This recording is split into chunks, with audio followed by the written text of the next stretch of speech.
Bonjour et bienvenue sur France 24. Nous sommes à Addis Abeba, au siège de l'Union africaine. Notre invité est le président du Congo-Brazzaville, Denis Sassou Nguesso. Merci beaucoup, Monsieur le Président. Je vous en prie. Merci. Je vais commencer par l'actualité régionale, une crise proche de chez vous, celle qui frappe la République démocratique du Congo. Le mouvement rebelle M23 a pris le contrôle du Nord Kivu. Maintenant, semble-t-il, du Sud Kivu. Une question simple mais grave. Est-ce que vous craignez une guerre régionale ? On peut craindre une guerre régionale, mais je crois que la sagesse africaine nous aidera à faire qu'il n'y ait pas cette crise régionale. Vous parlez de la sagesse africaine. Il y a une médiation qui a été conduite par le président de l'Angola, qui visiblement a décidé de passer la main. Est-ce que vous pensez que d'autres chefs d'État, peut-être vous par exemple, pourraient être des médiateurs dans cette crise entre Félix Tshisekedi, le président de la République démocratique du Congo, et Paul Kagame, le président du Rwanda? Oui, je suis sûr qu'il y aura d'autres chefs d'État africains. D'ailleurs, au début, le président Lourenço n'était pas seul. Et il y avait le président Ruto et le président Uhuru Kenyatta aussi. On parlait d'initiatives, on parle encore, d'initiatives de Luanda et de Nairobi. Donc je crois que le président angolais pourrait passer le relais à d'autres dirigeants africains. Donc vous pourriez être un médiateur dans cette crise? Bon, c'est ce que l'on verra, mais... Vous ne l'écartez pas, en tout cas. Vous avez des bonnes relations avec les deux présidents, c'est ça que je veux dire. Oui, cela est vrai. Nous avons de bonnes relations avec les deux présidents. Nous avons discuté de cette question dans le passé avec le président Tshisekedi et avec le président Paul Kagame, plusieurs fois. Mais pour aplanir les différends entre vous, qui sont sévères, on l'a vu lors de réunions ici, on le voit sur le terrain, est-ce que vous pensez qu'il faut absolument qu'ils se rencontrent? Ils se sont évités ces derniers temps. Oui, je pense qu'on créera les conditions pour qu'ils se rencontrent. On ne voit pas comment on pourrait régler un tel problème sans que les deux dirigeants se rencontrent, mais les conditions devraient être créées pour qu'ils se rencontrent. Est-ce que la RDC réclame des sanctions, y compris africaines, contre le Rwanda? Est-ce que vous y êtes favorable ou vous pensez que c'est contre-productif?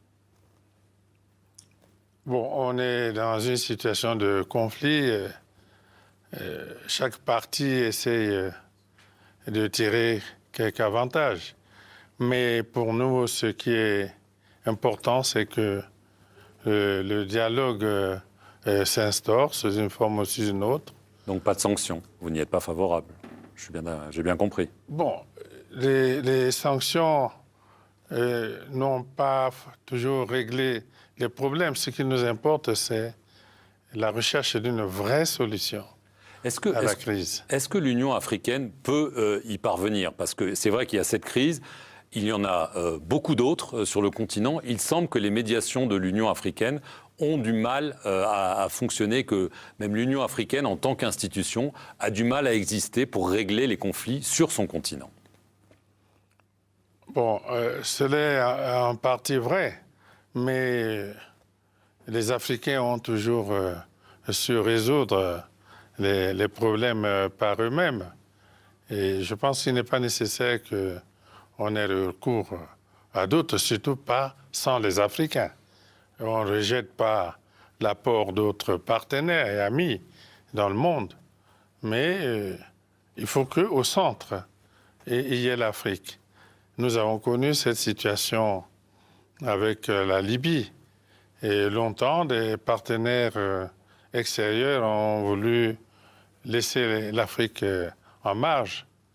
Mais on a fini par se rendre compte de ce que une telle crise ne pourrait pas se résoudre sans l'Afrique. Alors on va parler de la Libye, hein, évidemment, très vite, mais juste plus généralement quand même, l'Union africaine. 6 États sont suspendus en raison de coups d'État ou de quasi-guerre civile. Est-ce que l'Union africaine ne traverse pas une crise existentielle? Pas Pas tout à fait. Mais pas loin. Et non, pas du tout.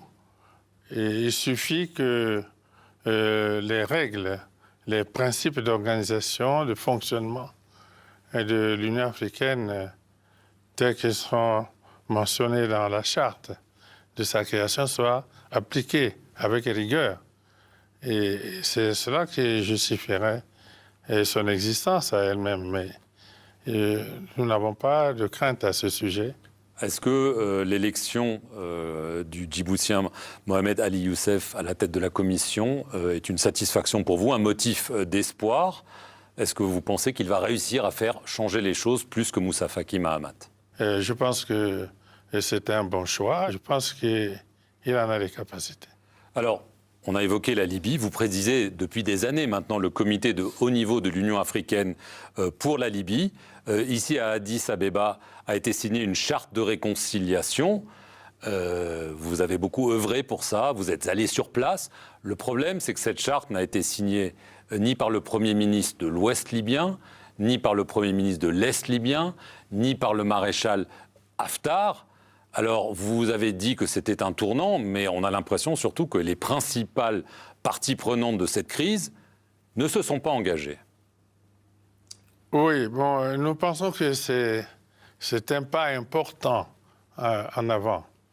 Et l'Union africaine a connu la crise libyenne en 2011.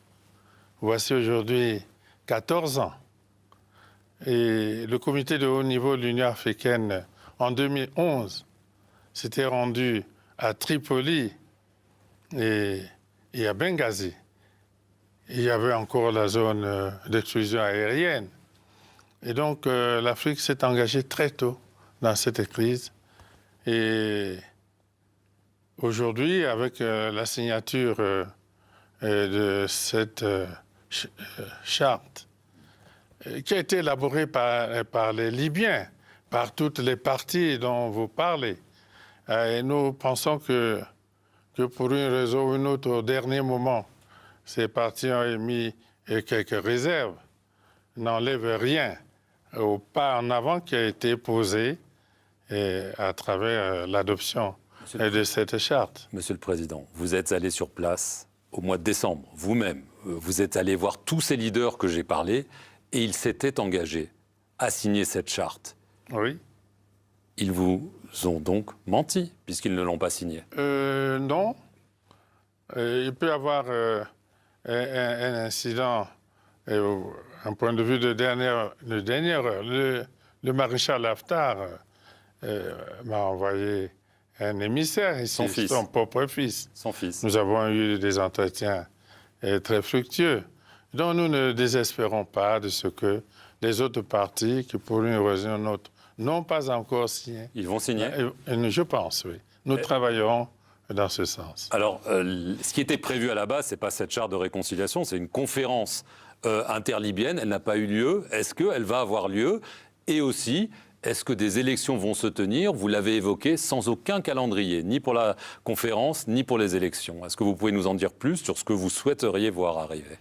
Nous pensons qu'avec la signature de la charte par toutes les parties, et nous croyons que cette charte sera signée par toutes les parties, d'après les informations qui me parviennent, la signature de cette charte ici à Addis Abeba a eu, semble-t-il, un écho favorable à l'intérieur de la Libye.